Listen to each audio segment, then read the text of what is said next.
Hey everyone, good afternoon and greetings to GKIDS of all ages. Welcome back to another fun and festive live stream. I'm Justin here at Bluefin and we're here celebrating our manga anime digital event, #made if you've been following us on social media. Head over to bluefinbrands.com to shop amazing deals on anime and manga collectibles. We have tremendous savings on Studio Ghibli items, like 20% off all Ghibli plush, which is incredible. So if you want to be the big spoon or the little spoon with Totoro, you're more than welcome to do so. We also have buy two, get one free on Ghibli puzzles. These little guys are amazing, some of which look like posters from the films or iconic scenes, as well as like even stained glass puzzles and 3D puzzles. I actually put together a 3D GG together on my desk, and it was absolutely delightful. And certainly not last but not least is the buy two, get one free on Studio Ghibli towels. They are adorable, and you want to get your hands on those. While you're at bluefinbrands.com, feel free to enter our contest. We have an Ultimate Gundam Universe giveaway where we are actually giving away 11 figures. It is the entire wave, or all four waves of the Gundam Universe figure line, and that also includes the newly released Tall Geese and Burning Gundam. Those will be hitting stores momentarily, and you can be the first on your block to get your hands on those. So definitely do that. You can get to that contest by visiting bluefinbrands.com/contest. And from there, you can enter to win. There's 35 different ways, but only one winner. And again, you'll walk away with all 11 figures, which is incredible. So, now that all that is out of the way, I know it was a mouthful, it was a lot, we had a lot going on, but I'd like to introduce you to all of our panelists. Of course, we have Aya, who is part of our marketing team. She's an integral part to our marketing team. And how are you doing today, Aya? Great. Hi, everyone. I'm Aya. I'm the graphic designer at Bluefin. And then Ghibli is my favorite all the time. So it's fun to join today's live stream. Thank you for being here. It's awesome. And we also have AJ, who is the community manager for Storm Collectibles and Team Writer, and another part of our lovely marketing team. How are you doing today, AJ? You are muted, my friend. Oh no. Oh, I'm doing great. I'm ready for this Ghibli one. Did not realize that. My bad. Oh, it's all good. We also have Mr. Sean, who is a brand manager for Studio Ghibli. How are you doing today? I see you got all kinds of fun goodies behind you there. I got all the goodies over here. I'm excited to be here. All right, excited to have you. And then, of course, not to bury the lead too much, but we also have the man, the myth, the legend, Mr. Dave Jesteadt. How are you doing today? I'm doing good. Yeah, thanks for having me. It's fun to be here.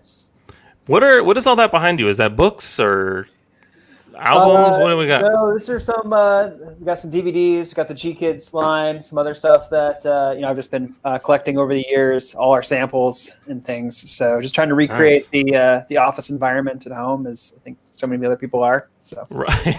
I have a lot of distractions behind me from my office at home. That's right. It's like, I need to play some video games, maybe play some Transformers. I don't know. It's hard to stay focused with all the goodies behind me.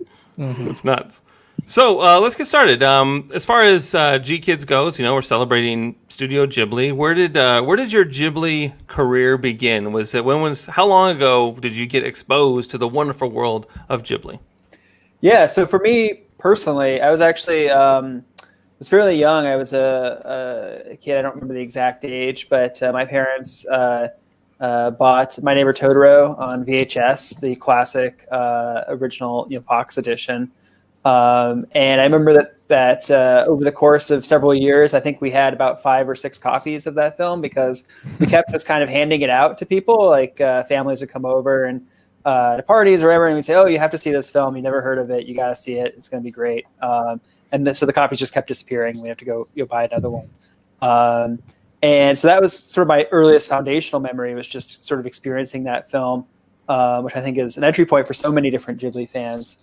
And then a very different kind of film, more as a teenager, being able to see Princess Mononoke in theaters, an actual theater, in the late 90s, was also very foundational. I think at that point, I was very much into sort of the new wave of anime on the series side that was coming out at that point. And to see something like that in theaters at that level of kind of this action epic in kind of a smaller Midwestern town where I'm from felt just like amazing. It's like walking through a door. And so yes, I mean that's pretty much the most. I mean, that I think was really the kind of the start for me of just really respecting the studio and everything that they were capable of, and of course, Spirited Away. Then from right after that, and from that point on, I mean, they're basically just. I think the rest is similar to a lot of people in terms of just the DVD exposure and everything like that. Sure. And that's great too. Like, just here in the West, it's always been so tricky getting your hands on anime, and now we're in a world where you can literally just access anything you want from your phone, which is incredible. We were joking about this earlier in the week, where our first episodes of Evangelion were on VHS, and just what a chore it was to watch this stuff. You walk into a video store and you'd be like, "Excuse me, do you have any anime?" And they look at you like you're just speaking some other language. You're like a cartoon? What are you talking about, kid? Get out of here. Back then it was Japanimation. Right, exactly. Japanimation. Right. Yeah, no, it's nuts. And then now we have it on, HBO Max, which is incredible. Other foreign markets actually have Studio Ghibli films on Netflix, which is really cool as well. So the world is slowly but surely getting their fill of Studio Ghibli, which is fantastic. Now, how long have you been with GKIDS? Since day one. Wow. 2007. Wow, that's awesome. So, yeah. You know everything. You know all the secret exits and entrances and caves and everything. I do. I've seen everything that's come through the door. I think it's been really just a really pretty incredible journey from my business partner Eric and I. We started as a 2-person company, and we were 2 people for a long time. And so to then have transformed into kind of a larger distributor that handles a lot of different titles has been really exciting. And I think Studio Ghibli has played just an incredible role in that journey, because I think they were one of the one of these early companies that really kind of believed in the things that we were doing, and by providing their stamp or their imprimatur on our activities, instantly legitimized basically everything that we were trying to show about what animation could be, and a different kind of model for American audiences. No, that's great. And then, one of the things that I always think about is just like the film festivals, like, each month, or, seeing but revisiting a movie theater and watching these classics. And with the pandemic and theaters just, literally on the brink of just like closure, it's so nuts to see what 2020 has brought us. And is there anything that GKIDS is doing to kind of sort of bring that experience to people's homes, like just to kind of to be there for them, like it's always comforting in these dark times to be able to pop on like Totoro on HBO Max or whatever, but I know that a lot of friends, they get together, it's like a ritual. We're like, hey, we're going to go see a Studio Ghibli film, and it's got to be hard for a challenge for you guys to be able to reach so many people during a pandemic. It has been. I mean, I think the films did launch with HBO Max when that service launched, I think in late May, which was really was planned for a year in advance, and but the timing couldn't be better, just in terms of that was kind of their late entry into growing comfortable with digital and streaming. They had just allowed us to place the films on digital platforms like Apple iTunes or Amazon Video or things like that. I think starting around Christmas the year before. So all still very, very recent compared to 20 years of DVD and theatrical play. And so I think that was a really helpful kind of moment, that their change of heart kind of around digital happened to coincide with a pandemic, when we're all forced to be inside, and the ability to view things together, the ability to view things repeatedly, the ability to sample the entire catalog. And I think that's been one of the really satisfying things. I think a lot of people may know Spirited Away or may know My Neighbor Totoro, but do not know the nearly 24 films in the library, which includes some very remarkable deep cuts that I think when you have nothing but time and you have access, I think gives people a greater access to the library.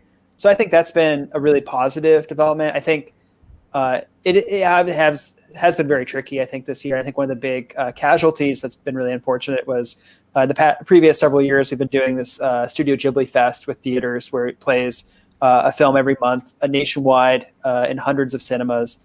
And unfortunately, we were not able to do that this year, just because of the entire theatrical system and just the constant closures and reopenings of theaters, and just trying to decide what's best for the audience. And so I know that Ghibli has really loved that theatrical presentation, the ability to see their films on an actual gigantic screen with an audience. That's how they want you to see these films. And so we did have to take a year off from that, but we're looking forward to returning next year with hopefully the biggest and best lineup we've had. And I think people will hopefully be very excited when the time is right to be reunited with the films and cinemas as well. Sure. Now, you mentioned that the HBO deal, that was basically a year in advance that was all going down. Is it fun for you to know all these secrets and people ask you questions and you're like, you can't answer? You know that in a year something really magical is going to happen, but you're just like, oh man, playing it cool. Even with family and friends, they're like, dude, give me the scoop on Ghibli, and you're like, just back off. Yeah, it's incredibly stressful. It's really stressful. I mean, you have these NDAs, obviously, that we sign with everyone. Sure. And you have, and I think more than anything, it's just Ghibli's trust in terms of how the whole operation is going. But the process of getting these films to digital is really exciting because that's, again, this kind of this long holdout, and they're almost legendary. You look at all these different press articles for the films that aren't on streaming. There would be different ones every single year, and Ghibli was always on there as something that's like this big white whale for like, why is this not on a streaming service yet? And to know that was in the process, but also you have to continue to kind of give comment about why they were so reluctant. I think that was a difficult time to really kind of parse what every single word in the sentence meant, so that you were not like giving away anything, but also you weren't trying to mislead anyone. So right. I was definitely feeling much better when it was actually publicly announced, and I think generated the right amount of excitement for this sort of big watershed moment for the brand and for viewers. Sure. I know Sean up there on the top right there, he was all kinds of giddy when it was announced that it was becoming available. I was like, finally I can watch all the films. Sure. Those young kids, they're digital. They're in a digital world. Yeah, but I'm still waiting for all those steelbooks. I'm watching them, and then when the steelbook gets announced, I'm like, pre-order. So eventually I'm going to have all 24 of those steelbooks on my shelf. So hopefully the shelf can hold all that weight of steel. All that steel, yeah. We'll see. It's equivalent to an aircraft carrier, and you got to find a bookcase that can hold it. Yeah. That's nuts. What about you, Aya? You had some questions for Mr. Dave, correct? Yes. I feel like my question is what is the like appealing points you think for the in Ghibli, bring the Ghibli thing in US market? Is there any difficulty to bring the like Ghibli brand, like which is like kind of different than anime, and also but still it's the Japanese culture. So is there like any difficulty for GKIDS to like how to bring the like new type of animation to US market? Yeah, I think it's really it's such an interesting brand to work with because they have a good number of films, but also not a huge number of films. It's like they have hundreds of films that you could see. You could it's a catalog that you could individually choose to watch in a month if you really wanted to, and you set your mind to it. You could actually probably do it much sooner if you were really dedicated, but it's easy in times like these, right? You're just like next. And the perfect time. Yep. And it's positioned so it has kind of this strange position because I think within the animation community, they're absolute legends. I think when you talk to animators who work at any major Hollywood animation studio, everyone reveres Hayao Miyazaki, reveres Isao Takahata, reveres each of these films. And within the world of anime, I think there's sort of this feeling of, for people who are really into anime or Japanese animation, I think there's often the kind of perception that Studio Ghibli is like an entry point for a lot of people. And so it's kind of like, well, duh, like, it's like Studio Ghibli. This is not like the brand new, thing. This is like it's like saying like to someone like, have you heard the Beatles or something? It feels like really redundant and kind of crazy to the point where I think it's really just because everyone has these films or knows these films. But then within the broader, the actual mainstream community, I think there's still a lot of discovery that can be done. So I think that even for something like Spirited Away, which is like their number one film in terms of the DVD sold and streams and tickets, so any metric you choose, basically number one film, compared to an absolute gigantic blockbuster in America, still a little bit more of a niche film. And so that's kind of an interesting position to be in, where something is so culturally recognizable to a very large and active niche, but is still somewhat in that niche area. And so it's been really exciting to see the ways that kind of more availability of the films, whether that's on digital, whether that's bringing things to theaters, to watch that kind of conversion for people who say like, oh, I don't really do foreign films, or I don't really do animation, or Disney is like kids films, or animation is kids films, and you have all these kind of just assumptions or things that go into it. And I think that Studio Ghibli, across their entire library of titles, really challenges each one of those things. I think really to see that kind of that light happen for the first time with friends and just even random people it's really cool. I think that's one of the best things about being able to work with them. No, that's great. It is something that's magical about just that style of animation, where it just pops and it as soon as you see it. You're just like, it just kind of teleports you to like this sort of this golden era of animation that's so weird, and I don't, it's hard to explain. But when you see it, it. I think that's fantastic. Like the Ni no Kuni video games, right? When I first saw that, I'm like, why does this look so familiar to me? And I've never even heard of it before. It was so funny how that happened. I'm just like, man, is that Ghibli? What am I looking at right now? Yeah, I mean, they definitely have a super identifiable house style, I think. And I think you can see that even the films that aren't directed by Hayao Miyazaki or by Isao Takahata, by the studio co-founders, you continue to see the character design. You see the lush backgrounds. There's kind of this aesthetic that carries over from film to film. That's in a really it's a very interesting, very interesting way of thinking about it. In a way where it's almost like just one giant universe where it's all happening at once. In one place, yeah. Yeah. It's like it's all Ghibli canon almost. Yeah. Although if Studio Ghibli has one thing to impart, it is not a shared universe of characters. The characters all exist in their own. No, totally. Stories and things. Because that was one of the early kind of conversations we had. Is like there's clearly this house style, and I think there's a lot of speculation about how different stories kind of, if there's unofficial sequels or prequels or things to characters that carry over, and it's interesting to see that they really do work on a film by film basis as individual stories, even as they have all these kind of hallmarks for the visuals that people identify with them. Sean probably has on the other side of the camera that you can't see. There's red string connecting all the different characters and theory and numbers and crazy characters. There are like little cameos that you do catch sometimes. Like every once in a while. Yeah, I've for just work purposes, I've seen Totoro about 30 times, and there's the goat. And only recently I realized that goat is represented as a plush in Spirited Away in the baby's room. Same goat, same like bell collar and everything.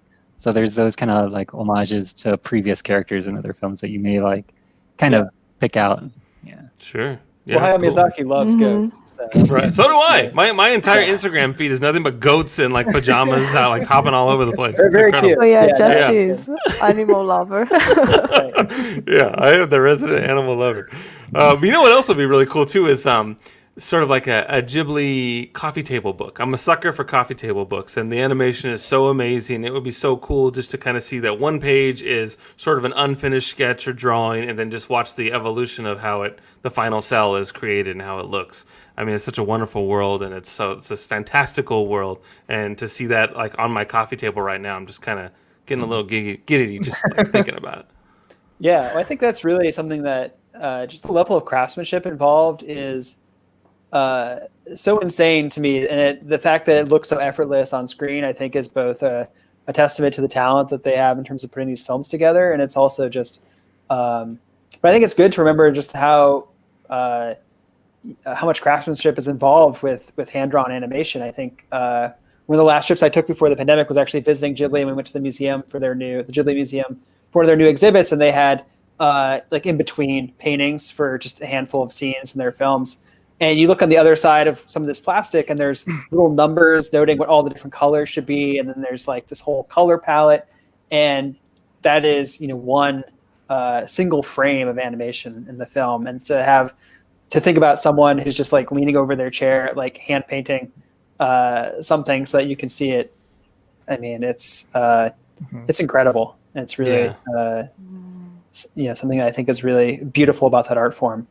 Sure, it's a lot of work. I have zero artistic ability. My stick figures look like they have scoliosis. It's bad. So someone like Aya, who is an incredible artist, she's able to watch these. Like she says, it's her favorite, right? So I mean, Aya, Yeah. what are some of your what is your go-to Studio Ghibli film? What is the one that will always just sort of rock you to sleep that you love it so much? Oh, it's the House Moving Castle. I think that's the film I watched the most in my life. And then I had a DVD set and figure, and then also, I think like the first exclusive collection of DVD come with the original film. In the movie Oh, cool. theater, Like a film there's cell? yeah, film cell, and then I still keep it because it's my favorite film. And then the voice actor in Japanese version is famous, like super nice looking guy. So I really like the actors and the It way sounds like he you're describing voice. everyone on this live stream right now. And his voice is really match the character. And then yeah, I think the House Moving Castle is kind of hard story if you watch it one time. I think first time when I watched it was the movie theater, but just watching multiple times, it get more deep inside and then kind of get more meaning behind. So I think that's the good point about Ghibli movie that like can watch multiple times too, Right. and also depends on the like my situation. Like if I'm the like still kids, like I can watch it as like kids perspective, but after grown up, I can change my perspective to enjoy the different way. So I think Ghibli movie is something like enjoy multiple times, and then the meaning to me is changing over the life. No, that's a good point. And I mean, the rewatchability factor is always key to like, really cool, film and art. And, like Sean just saying that he noticed something just the other day on something that he hadn't seen. He's seen the movie 100 times and he finally realizes there's a little goat there. And so what about you, Dave? The first time, Totoro was one of your staples in your house, right? Now, Yeah. as an adult, when you rewatch it, are you still spotting stuff that you didn't notice, or did the tone shift for you at all, or do you respect it more or less as time has gone on? What's your take on that? Yeah, I think Totoro is one of the. I mean, it's one of the true masterpieces, and there are so many in the catalog. But I think that's a particularly interesting film to have experienced both as a kid, not super young, but still as a kid, and then to sort of check in with it sort of throughout different periods of life, and then finally be like working on it as an adult. The tone does kind of shift. I think early on you kind of sense that there's things happening in the background. I think kids intuitively understand some of the emotional stakes that the characters have in the movie. It does feel sometimes like there's no villains in there, there's no real conflict, but there is a real sense of for people who you haven't seen the film or need reminding. There's the mother figure is in the hospital and is sick, and I think the kids are coping with it, and the Totoro figure appears in the forest, and they have these kind of adventures as a way of sort of exploring a new house in sort of uncertain circumstances. And so going back as an adult to it, there's this sense of sort of melancholy to all of it that I feel like is really kind of looking at more from the parents' perspective, from their father who's with them and is kind of helping encourage their imaginations and encourage them to go explore the forest and do all these things, knowing that he's also in this serious situation, which is all handled off screen and kind of just purely in your imagination. I think it's really powerful. And so I think that's one of those films I respect so much because it's really, I think, challenging to create a kids or family film that has sort of an innate respect for a kid viewer and treats them as real adults, treats them as real humans, treats them as someone who's able to kind of recognize some of this stuff, even if they don't have the words to put directly to their feelings yet. And then to kind of see that, I guess, proven out as you have more life experience and are able to say, oh yeah, that's kind of, I was picking up on that, but that's definitely, now I can see that is really cool. And that's a really great part of Totoro. Sure. And like, I mean, just the very idea of of having to deal with potential loss. Go out, have fun, enjoy yourself, be a kid while you can, because God forbid your mother doesn't make it through this. You're gonna grow up really, really fast, and we all deal with grief in our own way. And even exploring different ideas and ways of how this outcome happened. I mean, who was it? AJ, were you the one telling me about like the theory behind the kids not surviving? Yeah. There was like a theory a while back where people saw it as the perspective as like the kids had passed away. That's why like the whole missing shoe kind of deal and everything like that. And I remember I watched it like I don't know how many times. I've seen that film so much, like watching it like let's say 100th time or something. In that perspective, it's like, oh, you could view it like if you viewed it as that, like it does put a different perspective. So it's interesting to see, like even no matter how many times I've seen it, if someone told me in a different perspective to look at it, the movie is still amazing to watch in that perspective. Right. No, that's great. Yeah. And that is funny with kids movies or animated movies, whether it be Disney. Man is often perceived as just the villain. Like Bambi, the hunter shoots at every single creature that moves on screen, and it's a little weird. I mean, it's bizarre that happens, but I mean, there's so many movies where a parent gets killed at the beginning of them. In the first 10 minutes of the movie, you're crying because so and so loses their mother or their father, and the child has to find a way to mush forward and to move forward. And that's always depressing, and it's beautiful in its own way, but it's always really sad. I mean, just like watching Up, and like 3 minutes into it, I'm just like sitting in a puddle of my own tears. I'm like, oh my God, this is the most scary or the saddest movie ever made. And so it is crazy how movies, even like Studio Ghibli films, can have that impact on you. And it's just great. You're able to connect on a human level with these animated films. Mm-hmm. It's very powerful stuff. Yeah. Yeah, like I think even at like Spirited Away, she's trying to get her parents back, and like they're just eating and transforming. And as that, like for me, as an animation major, like watching all this, I'm like, man, this movie is fantastic. Like story wise and animation wise, like look at all the little details that's happening on screen. And seeing it in now like different format. Like so back, I think it was like a VHS, and I was at a furniture store with my parents, and I saw like Spirited Away playing. I'm like, wow, this furniture store is playing it. And then I remember not too long, it was like now available like on DVD, and like we have to get that. So now like in like a different form, like now I can watch it on streaming service. Like, oh, fantastic! This is what I want, even if I already own like a physical copy. Right. No, that's the cool thing. That's the key, right? Accessibility. It's like a good book. Like that's why I like just getting like paperbacks, because I can just hand it off to somebody else after I'm done reading it. It can take the abuse, it can take the beating, and once they're done with it, they can hand it off to somebody else. And I think with digital, that's one of the coolest things, is that it's just readily available. Not that you should share passwords with your friends or family, but if you do, the accessibility is there. It's like when you made a sweet mixtape back in the 80s and 90s, and you wanted to let your friends listen to that really cool music. Same concept. Let's talk about the music, actually. Is there a particular score, Dave, that really resonates with you in any of the Ghibli films? Boy, I think the Joe Hisaishi scores are all really magnificent. I think he did a lot of different scores for most of Hayao Miyazaki's output at the studio. I think the Princess Mononoke score is really contributes so much to that feeling of that epic swell, which I think is if you want to get a great epic movie going, you basically need big widescreen vistas, which the film has, all these landscape shots, and then you need that kind of super orchestral score that just sounds like you're sitting in the middle of a complete symphony. And I think that to me is always very transporting. I also have, I think, a real soft spot for Totoro as well, which I think is a little sparser and also kind of plays with that concept. I think is really playful and really complements the on-screen action in a wonderful way. But I think that's true of almost all the scores. I mean, it's just really they've always, I think, taken music really seriously in their films, and it's hard to. I'm trying to recall if there's any score that's a little thin. Everything just kind of tends to be really well looked after. Mm-hmm. Sure. What about you, Sean? I know you're into music in movies. Was there a score that resonated with you in any of the Ghibli films? For me, it's actually, you mentioned Ni no Kuni.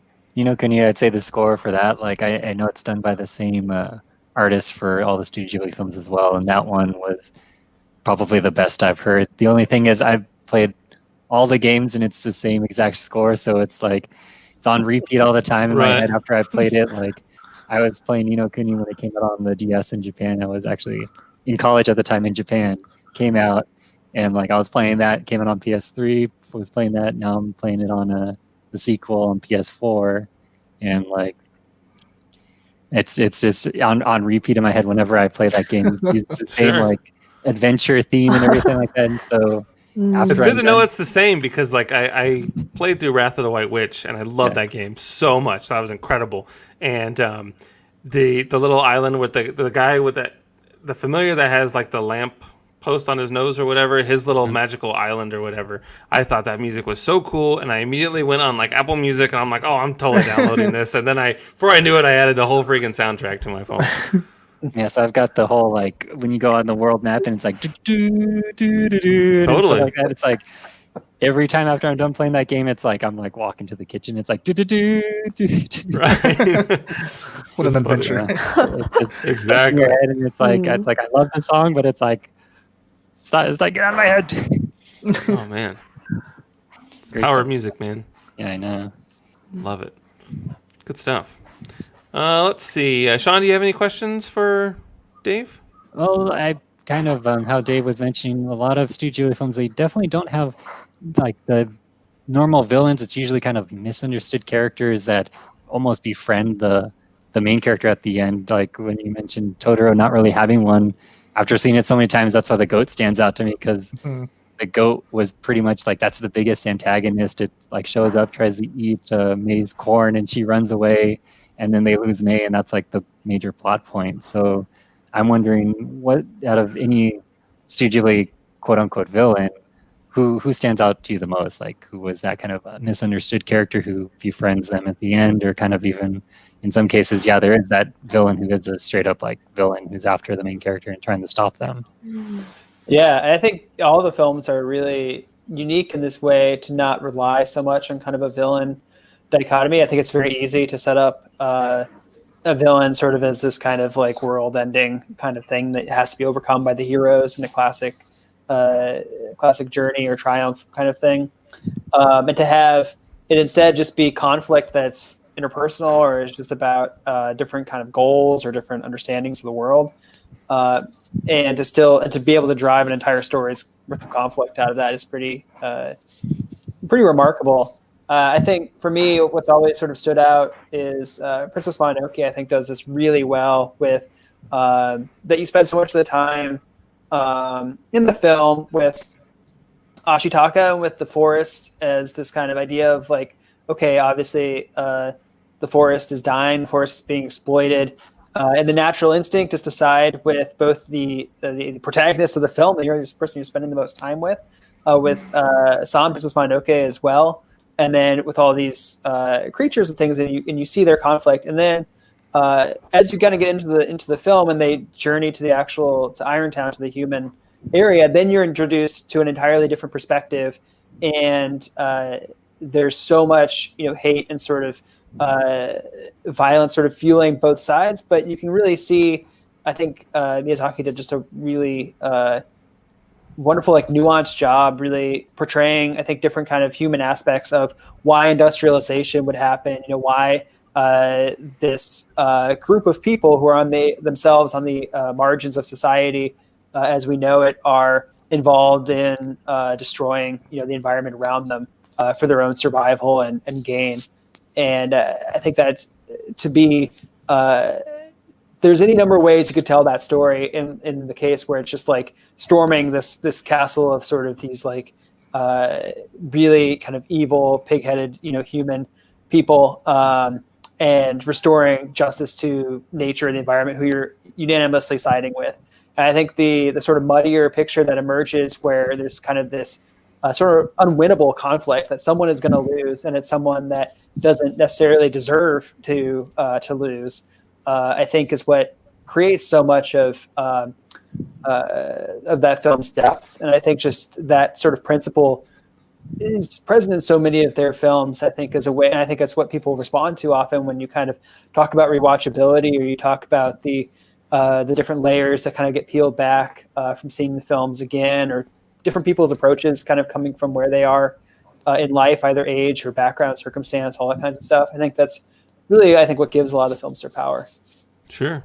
I mean, and Princess Mononoke is really powerful because that is something that we see all the time, right? Like, I mean, man just destroying our planet is how it ultimately boils down, and we need resources, and we need this, and we need that, and it comes at a cost, and we see that in Princess Mononoke. And I mean, I remember a couple of years ago watching a video on Twitter of this orangutan attacking a bulldozer that was destroying the rainforest. Like, this is my home, and I was like, oh my god, this is. Like, it really resonated with me. I was like, oh my God, I can't believe this.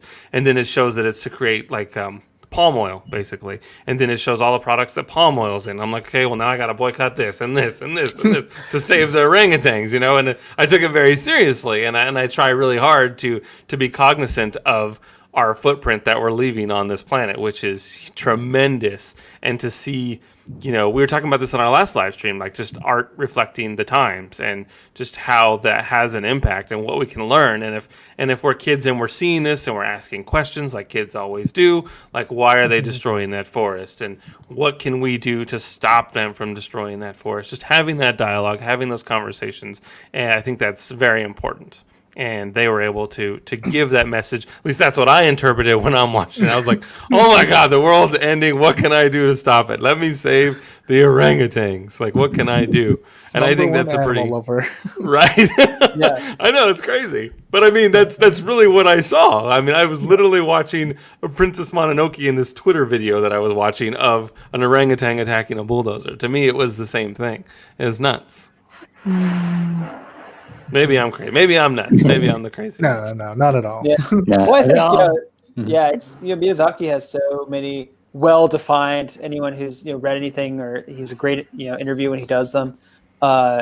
He's a very political person. He has a lot of very strong opinions about things, and yet that doesn't really translate to the films in terms of becoming like message movies or something. I mean, I feel like Right. It would be pretty easy to make Princess Mononoke's villain like literally ExxonMobil, and they're not. And it's just like that. I think that's not to say that he has a very environmentalist-driven message. I think he has a lot of deep concerns about the way that humanity operates. But I think that kind of informs the storytelling without overwhelming it. I think that's really something that's greatly to his credit.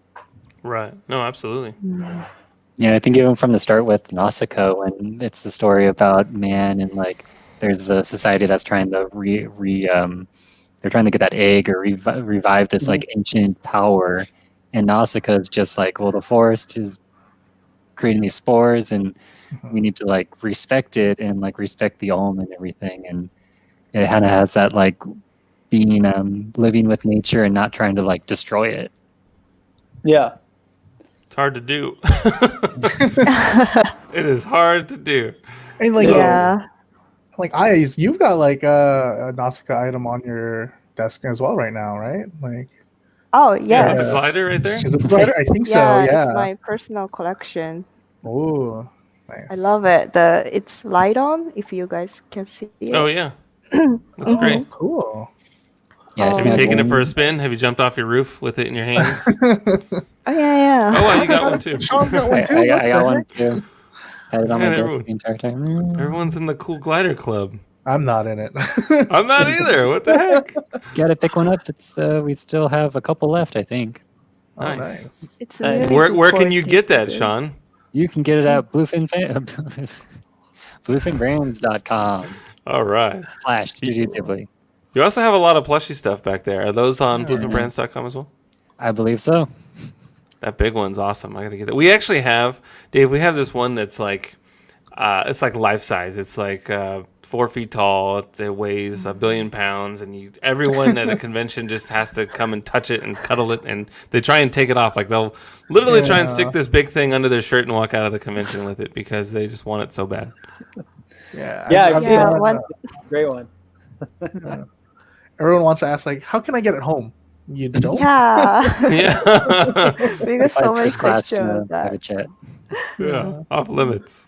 Then we got to spray them with the stuff that you spray in bowling shoes to disinfect it because everyone's just trying to get their hands on it. Uh-huh. Don't touch it. I see you have some tattoos. Do you have any Ghibli characters on your body? No. That's one step not taken. Oh, okay. Yeah.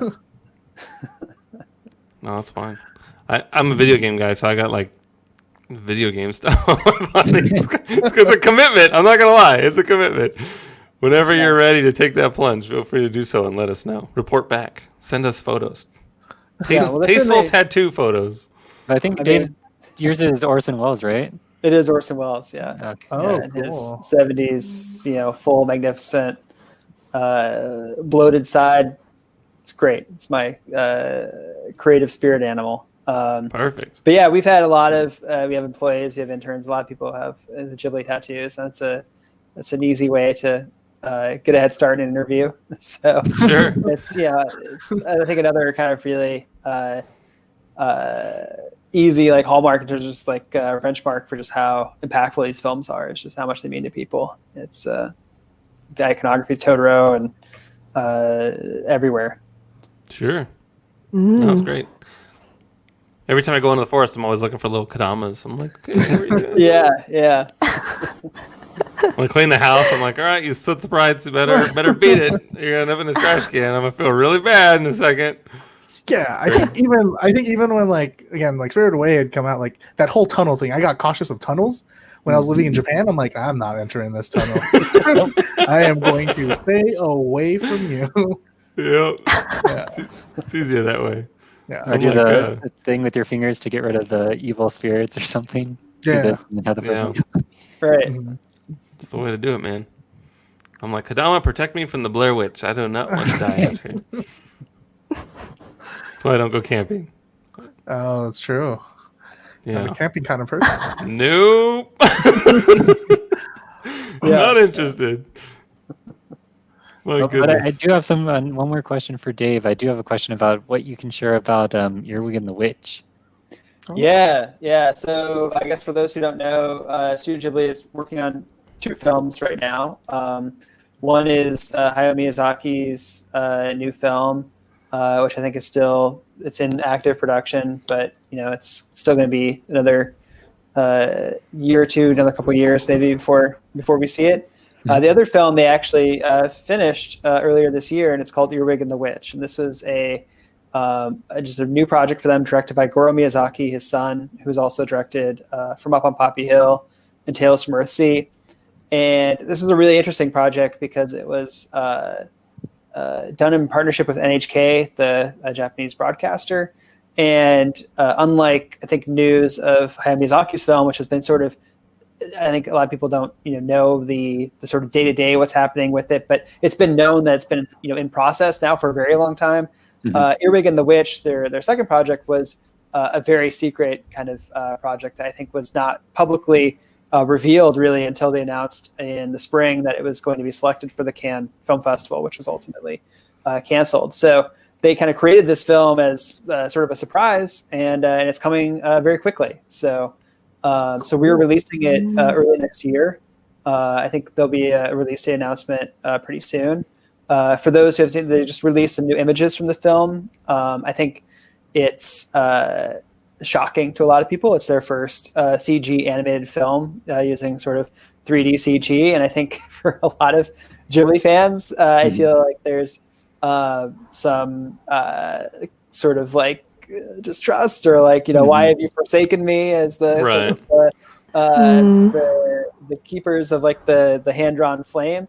But I think that's what was really driving this project for them, was kind of exploring this art form, because CG is so prevalent. I mean, that's the animation mode now that every studio and everyone uses. And I think it's a really cool project and a narrative idea to try to use CG to say, like, what would the Studio Ghibli style, that kind of style we were talking about earlier with these characters and these landscapes and everything, what would that look like transitioned into this 3D CG format? And I think they did a really amazing job in terms of capturing all the different kinds of like those character design quirks and everything. So it's really neat. And so if I have any wisdom to impart to the people, I would just say give it a shot. I think it's a really for them, it's a grand experiment, and I think it's a really interesting push into a different sort of creative space for them. And just from how they've kind of kept it secret to how quickly they've released it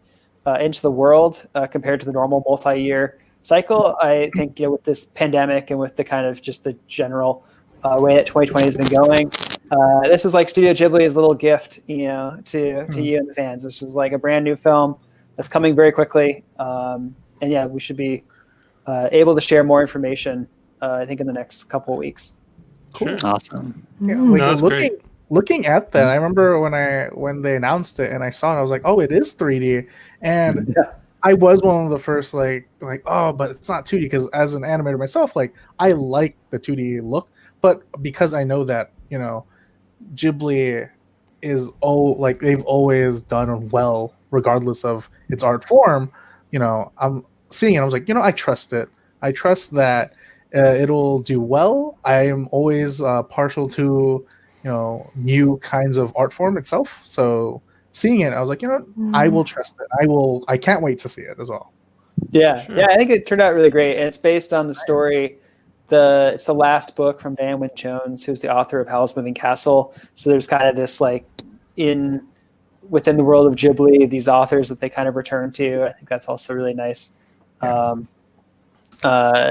really nice part of it. So yeah, I'd say just keep an open mind, keep an open eye for those new details. And I think it's a really great family film. I'm really excited to share it with folks in just a couple of months. Oh, that's fantastic. I mean, and that's the cool thing, right? Like the old films are always going to be there. They're preserved. They're immortalized. So you can always revisit the traditional style of the animation that you have grown to love and accustomed to over the last 4 decades now. So I mean, it is cool to see this evolution take place, this experiment. You can't grow without change. So I mean, I think that it's important to try and prance outside the box, and I think it's a good thing that you have. The studio has such loyal and passionate fans, people that are going to go out there and support them no matter what. Sure, it's a shocker at first, but I think eventually you'll get into it. I mean, I mentioned video games earlier. Like when I always played Mario as this blurry, blocky mess, and the first time that he was in HD, I was like, what? That's what he looks like? Oh my God, he's beautiful. We have the same body type. It's amazing. I could be Mario. And so, I mean, I just think that it's all part of the learning curve, and I think people will become accustomed to it. And it's all about the story, right? I mean, that's going to drive it all. People love the storytelling with Ghibli, and I think that it'll be a resounding applause when it's all said and done. Very well said. I think so. Yeah, and Hayao Miyazaki's film is still 2D that he's working on, so right. You have that in your back pocket too. So they're looking out for everybody, I think. Yeah. Best of both words. That's great. Does anybody else have anything else to add? Nope. Yeah, I think I'm good. Mm-hmm. Perfect. Well, remember to visit bluefinbrands.com during our manga anime digital event. While you're there, check out all the amazing deals that we have, especially on Studio Ghibli. 20% off of plush. You also have the buy two, get one free on the puzzles and buy two, get one free on the towels. Awesome deal. While you're there, also check out our contest that we have at bluefinbrands.com/contest, where you can enter to win the entire collection of Gundam Universe figures. That is 11 figures, all 4 waves, 1 winner, 35 ways to enter. Do it. I know you want to. Also, be sure to follow us on social media at BluefinBrands. And as well as at GKIDS Films, right? Is that what it is? Films, that's right. Yes. Yeah. Absolutely. So definitely follow them for all your latest news and announcements regarding all things Ghibli. Thank you so much, and have a wonderful rest of your week.